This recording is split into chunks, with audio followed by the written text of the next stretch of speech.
everybody, and welcome to a oh shit, what is this? Expert consultant? Let's go for it. Expert consultant. I Uh, forgot what yours was.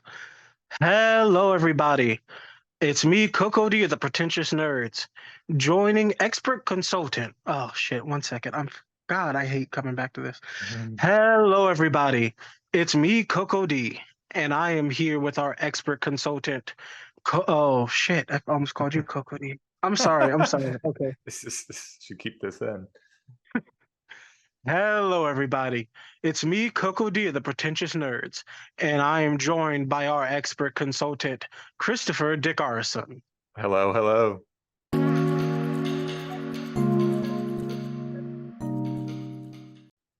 I am joining Christopher Dickrsn on his segment known as Expert Consultant to end the year off with a very special Game of the Year episode.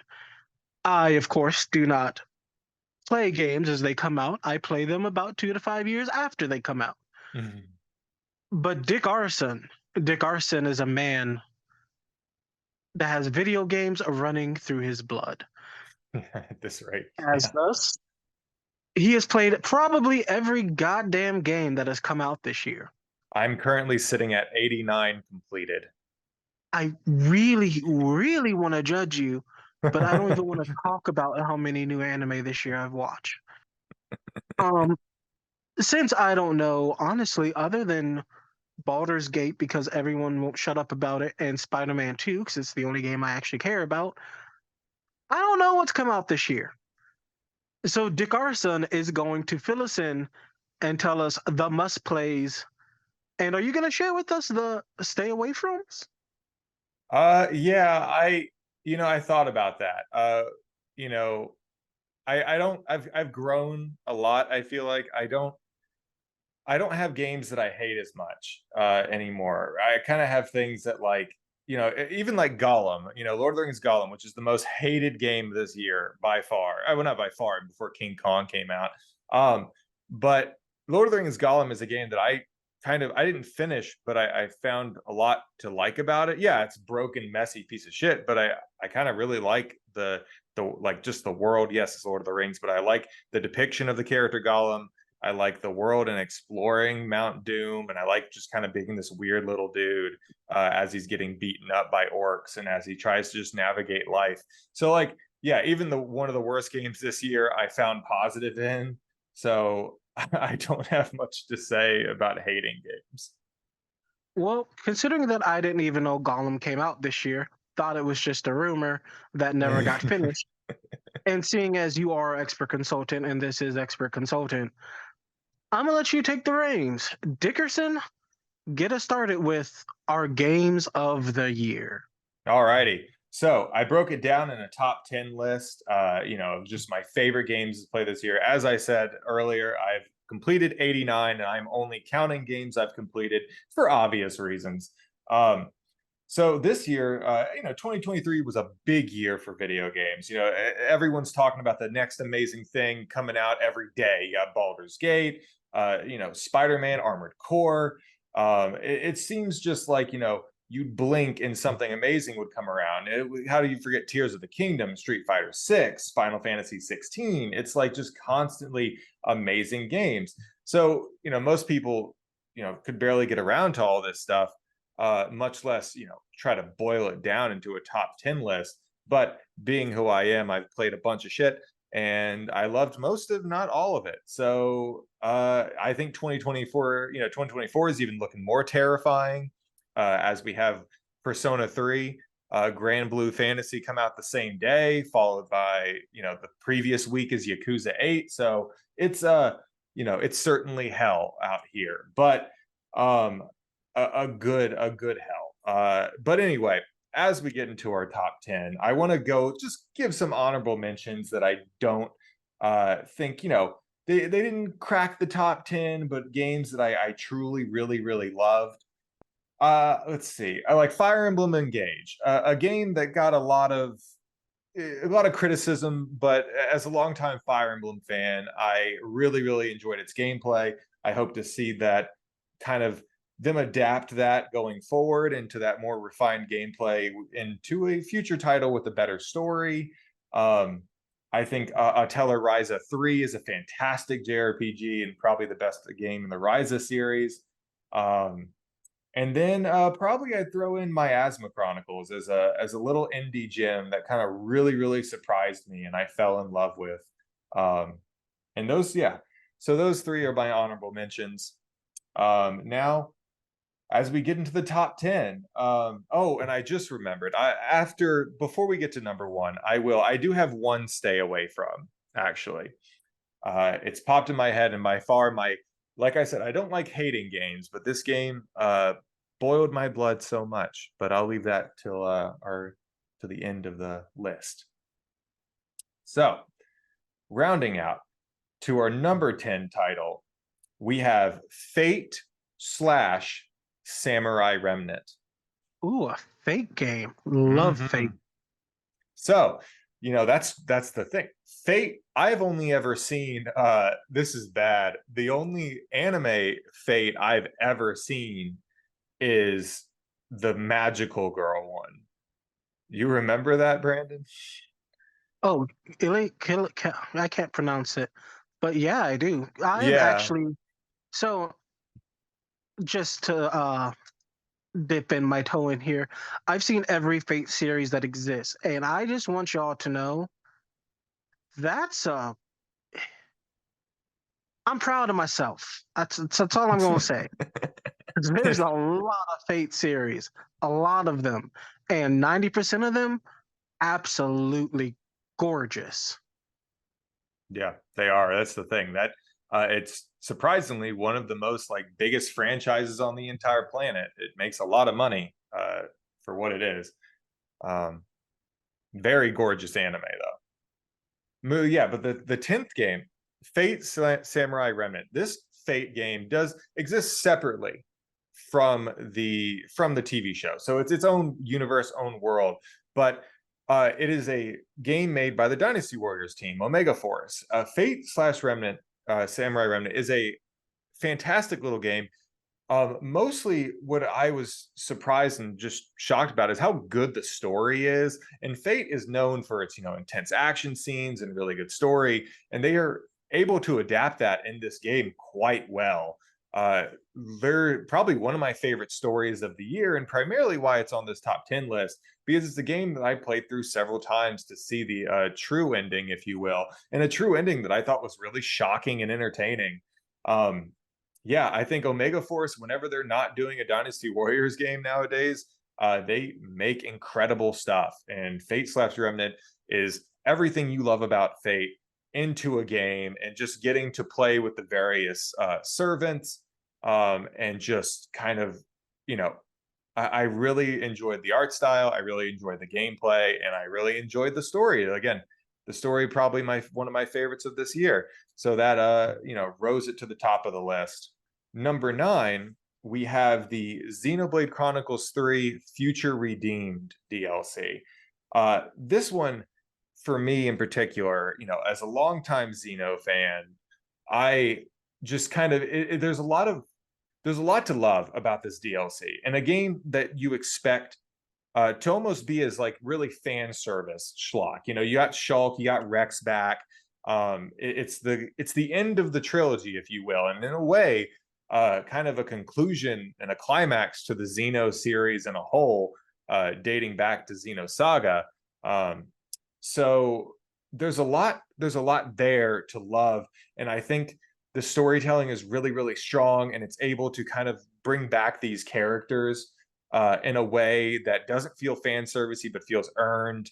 And it's great seeing Rex and Shulk back. The Xenoblade 3's gameplay, I think, is the best in the series.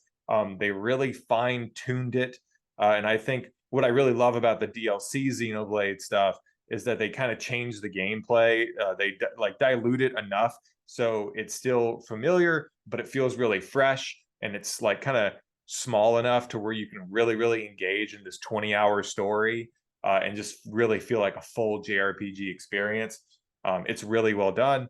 But yeah, there's a lot of fan callbacks.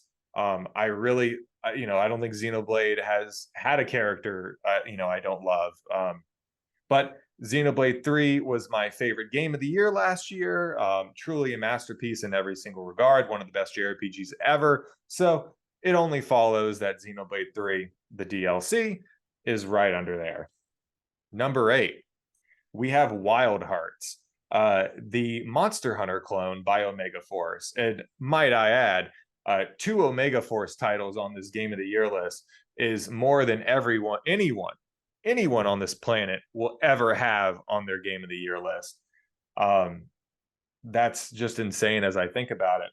So, number 8 is Wild Hearts. Wild Hearts is Omega Force's Monster Hunter clone, and I think it's a better game than Monster Hunter Rise. Rise to me was a downgrade from World. It was kind of like taking Monster Hunter World and just kind of making it smaller. And while it's still a very good game, it doesn't entice me as much. It doesn't excite me. That ambition isn't there like it was in World. So when Wild Hearts comes on the show, and it's ambitious, it's exciting, it has new ideas, it has things that make it different enough from Monster Hunter. The buildable objects and mechanics that there are in that game, the different styles of weapons. There's some fantastic weapons in that game that I think rival, if aren't better than a lot of Monster Hunter weapons. The combat encounters, the epic set pieces, it's a lot of things that I think was just missing from even Monster Hunter World, but exists in Wild Hearts. And a lot of people prefer Monster Hunter, but I think Wild Hearts makes such a strong case for itself. And I don't think it did too well. It's sad to see that this will probably be the end of Wild Hearts as a franchise. But I feel like they made this one so incredible. I feel like a next one could just knock it out of the park and just really win people over. Also, one of the prettiest games this year, just entirely. It's gorgeous, and that's what I was missing out of Rise when it came out. So Wild Hearts, absolutely incredible. Yeah, go play it now. Number 7, Persona 5 Tactica. Now, Persona 5, me, obsessed with Persona. Brandon, you know it. It's my life. So, shouldn't be too much of a shocker to see a Persona game on the Game of the Year list. But Persona 5 Tactica is on there, and I didn't think it would even earn my top 15 spot when it was coming on the scene. It's, I don't know. A Persona 5 has been, milked to hell and back. We're familiar with these characters quite a bit, but the Persona 5 spin-offs have been incredible outside of the dancing game, of course. But the between Strikers and Tactica, Strikers is one of my favorite games last year, or I guess 2 years ago.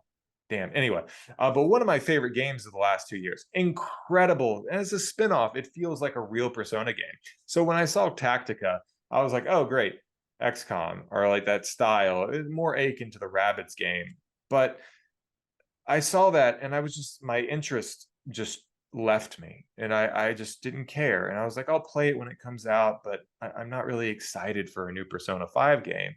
And that is until I sat down and played it, and it reminded me how good this series can be when they're firing on at least half cylinders. Persona 5 Tactica is an incredible game with incredible gameplay, albeit a little bit easy. Incredible gameplay, amazing storytelling that just, put it up there with better than 5 Royal, I have to add. Better than Royal's editions. And it just made me remind me why I love this universe so much, why I feel so connected to Persona at all times. Just because how they're able to always really tie in those amazing themes of self-discovery into a really touching and mature story. And just seeing those characters and how they interact, it's I think it's the best. Strikers and Tactica are the best sequels to Persona 5 you could hope for, really. And it's, I wish Persona 4 got something to that level, but the series wasn't as popular back in the day. So Tactica really nailed it, hit it out of the park. Great game. Number 6.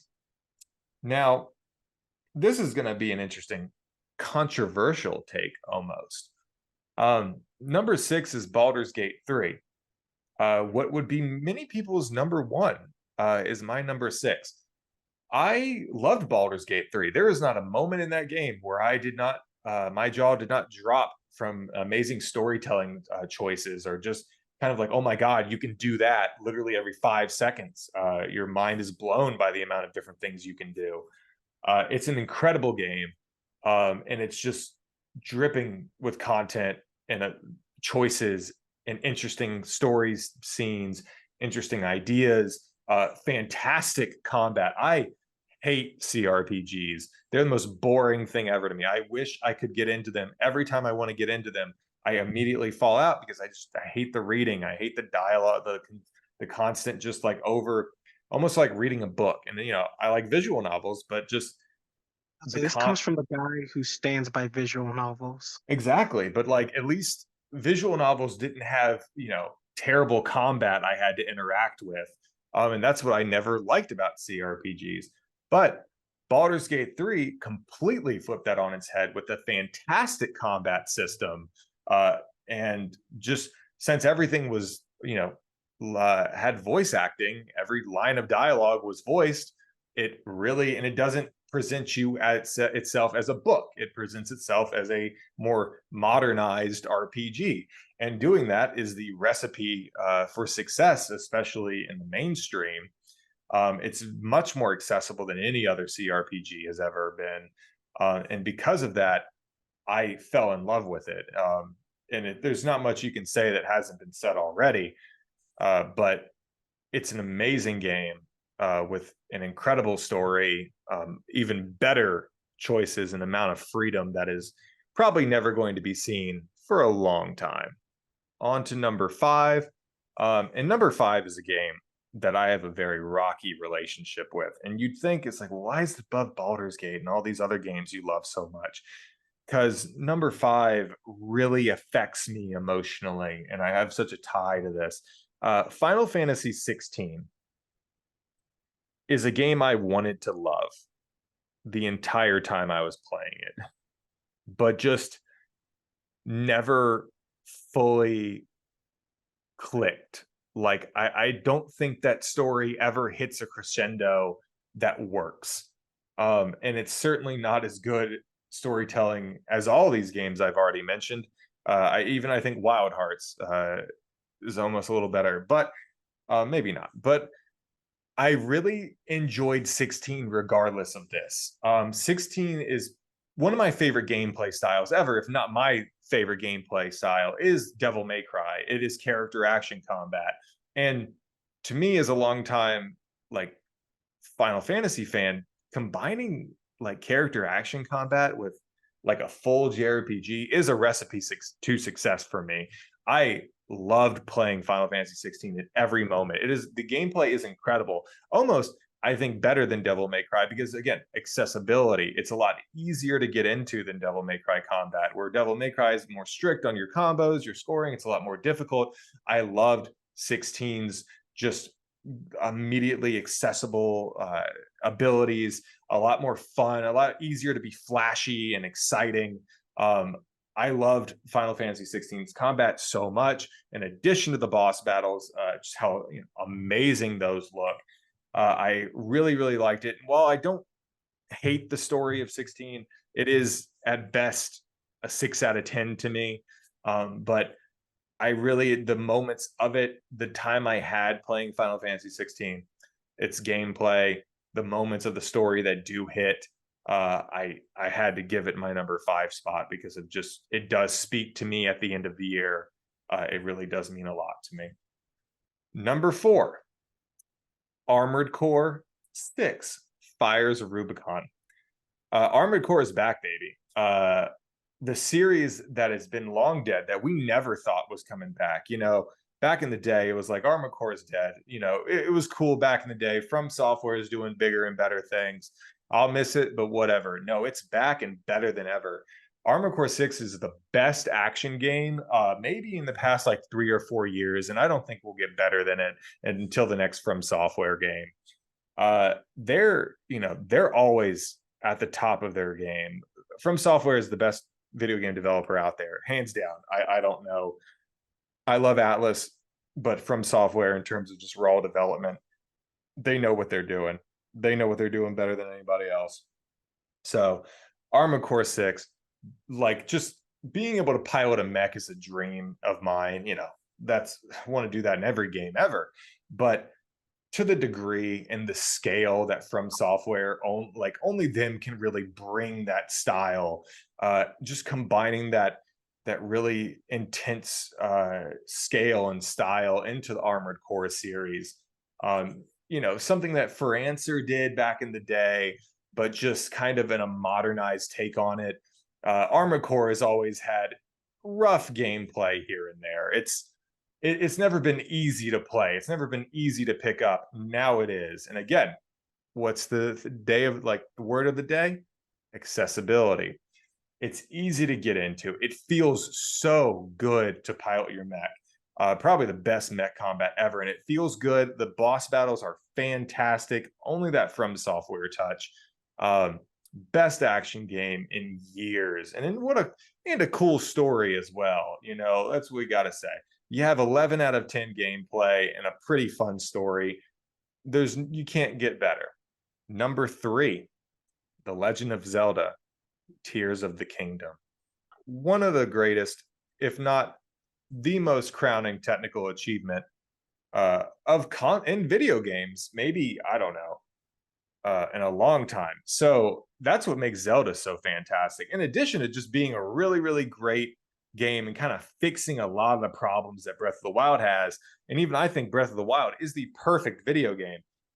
Tears of the Kingdom feels like an evolution of that, to where I think you just can't go back because of how well designed that game is. It feels so fun. There's so much stuff to explore. It doesn't feel overzealous. But Tears of the Kingdom feels like a game you can play for an eternity, even though it doesn't overload you with content. There's a world that you want to live in and you want to experience, just like Breath of the Wild, but on a much grander scale. And also just how impressive those physics are is really the star of the show. And I have to give it credit for being such an incredible game, and just being really entertaining. We're on our top 2. We're coming up on the list. Here we go. This is well, I've already said the big games of the year. Now, this is where it gets interesting. My number 2 is a game that many people don't even include on their top 10 lists. Many people forgot came out this year. Star Wars Jedi Survivor.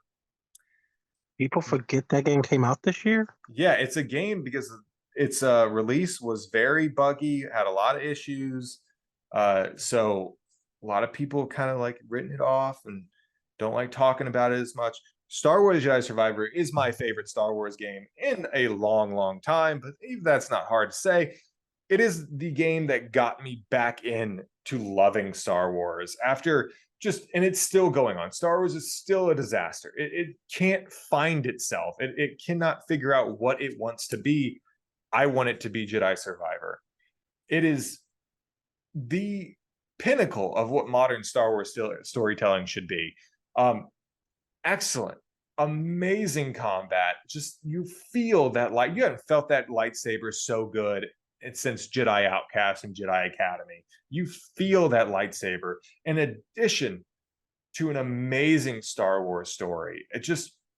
Cal Kestis is the best modern Star Wars character there is. It would have been Ahsoka, but her own show ruined her. Now it's Cal Kestis. And seeing his progression, seeing kind of him exist in his own world away from the burden of Star Wars storytelling, that can happen given its structure.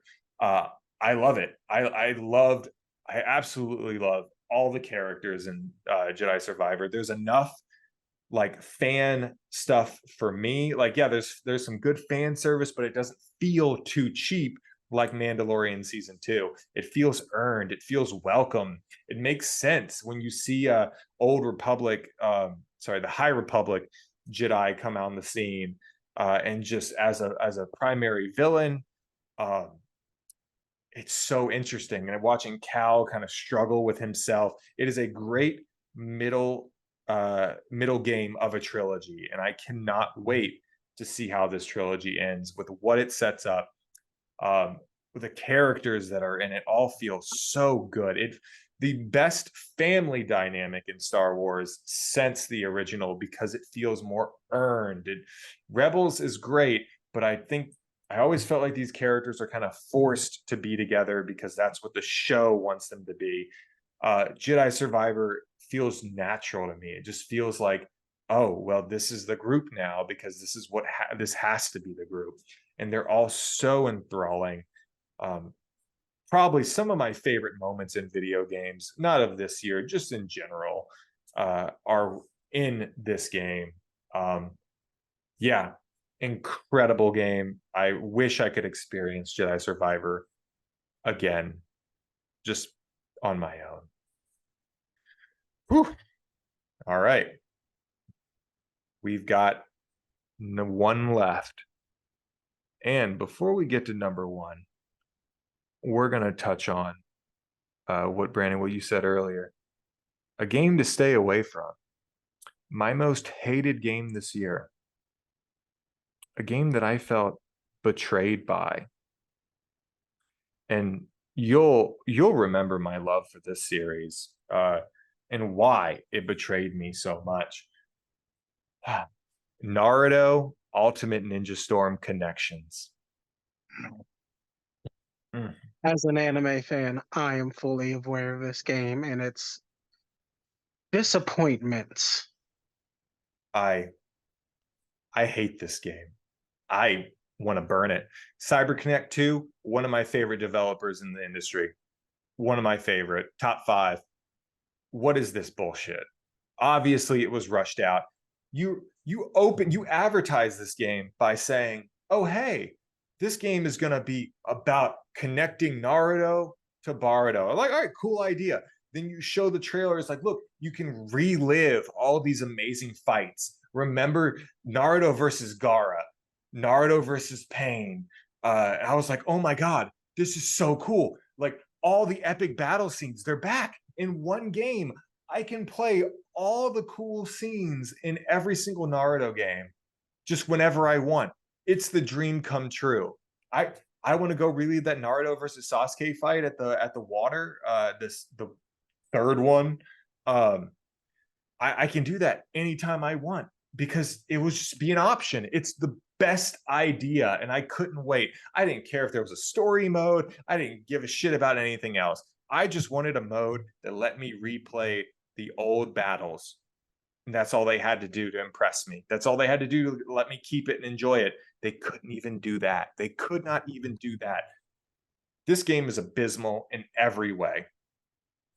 The the story connections mode with all the quote cool battles, yeah, 95% of them are stripped out and you're just playing regular ass battles. Love that Naruto versus Sasuke fight at the waterfall, the first one, the one that, spawned like some of the biggest AMVs in history. Yeah, no, we took that fight out. We're just fighting regular. Oh, what? Okay. Well, what about the Naruto versus Sasuke fight at Orochimaru's hideout? Yeah, we took that one out. Well, what about the Naruto versus Orochimaru fight where he turns into Nine Tails for the first time, like full bones? That's cool as shit. Yeah, we took that out. Well, what about the amazing Jiraiya versus Pain fight where you're just bawling your eyes? Yeah, we took that out. And that just continues throughout the entire game. They replaced these amazing epic fights with just regular ass battles. And then to add insult to injury, they'll throw in like, here you go.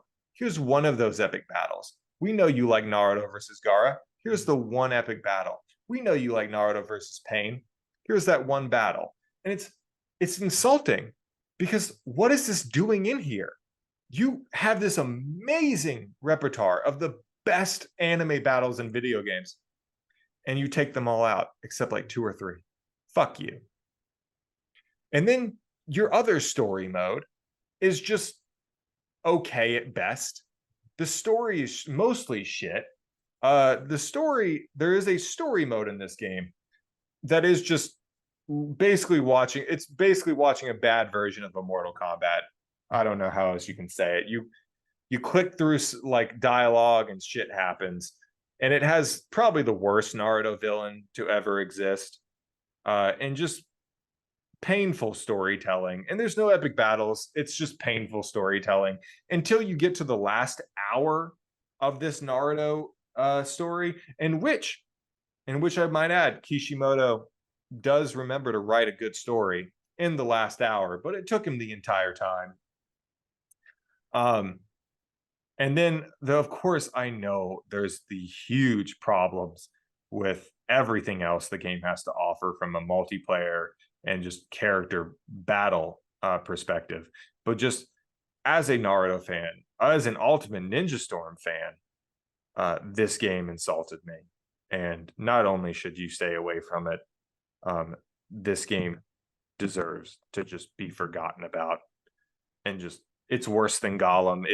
It's worse than bad video games because it's insulting.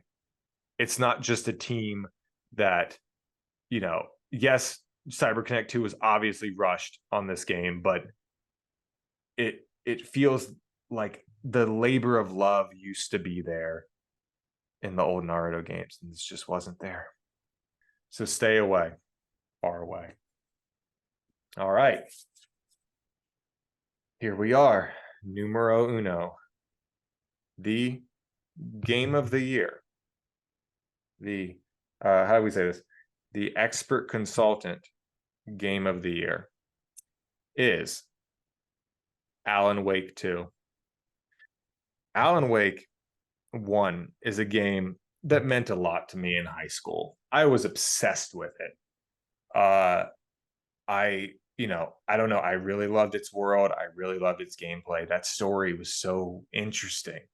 I couldn't help but just play more Alan Wake.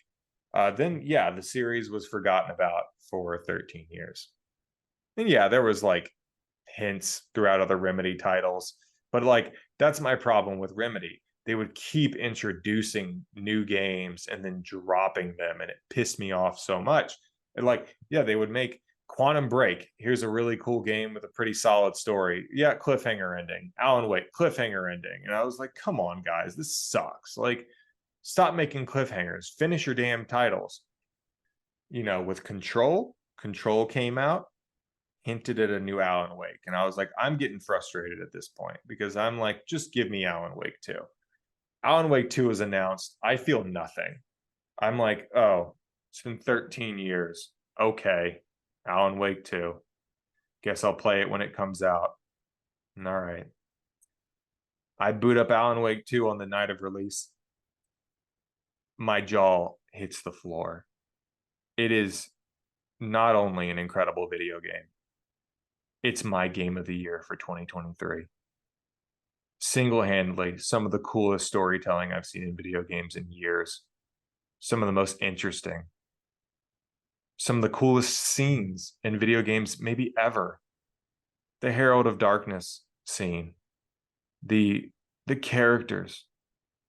The combat, which has been criticized, feels the best survival horror combat we've had in 10 years?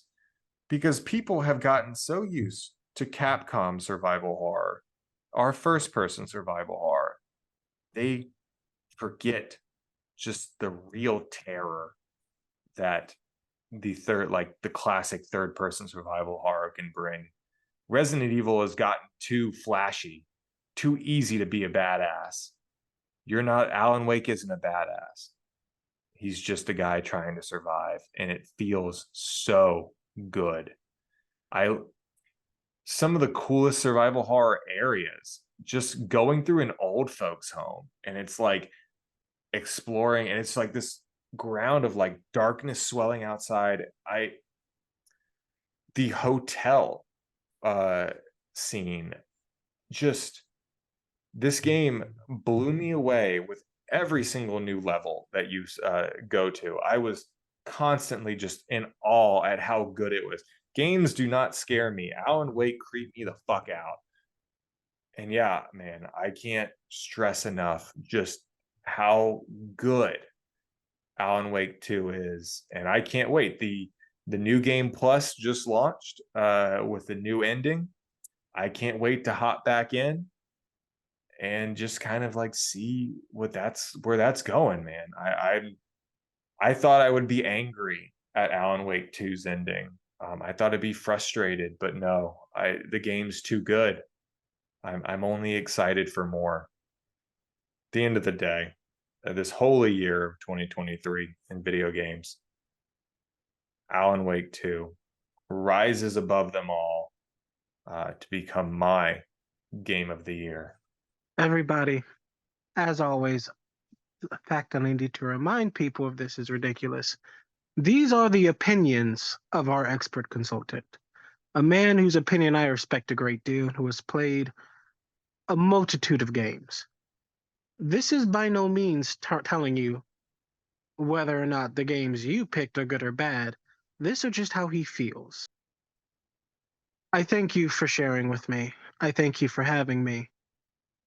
I look forward to playing a good chunk of these games, especially Alan Wake. I've had Alan Wake on my radar for, god damn, has it been a decade? It's been 13 years. That's a primary plot point in the first game that or sorry, in the second game that it's been 13 years. I truly want to play these games. The fact that it's 2023 and I'm not even halfway through Persona 5 Royale Mhm. proves how slow I am at playing games. I'm still playing Pokemon. I'm still playing friggin' Violet. Like that is what I do. But Dickrsn, your knowledge, your commitment to the video game art form, I commend it and I thank you. Of course. I try my best. I've, you know, spend my life trying to play and finish every single video game I can. And a lot slip through the cracks. Of course, tons slip through. But I love games. I love all games. I want to give everything a chance. They deserve it. The art form is my favorite art form. And yeah, I just love everything about games. Next year, I'm very hyped. I cannot wait. 2024, yeah, 2023 was the year. 2024 is the bigger one. I didn't think we could go bigger, but we have Persona 3, Grand Blue, Yakuza, and Final Fantasy VII Rebirth, which, what can be better than Final Fantasy VII Rebirth? I'll tell you. Metaphor Refantazio, which I'm going to say right now, the end of 2023. Mark this down. Everyone write down Metaphor Refantazio will be the game of the year 2024. No, yeah, not just game of the year 2024. It'll be one of the best video games ever made. Hands down. Easily, easily. The bar is going to be so high, every other video game ever made is going to bow down to Metaphor Refantazio by the end of 2024. So get ready. You don't know what's Like coming. 6 people are gonna play that game. If they can't pronounce it, they're not gonna touch it. I'm glad you have so much faith in it. I love the fact that you're interested in games like that.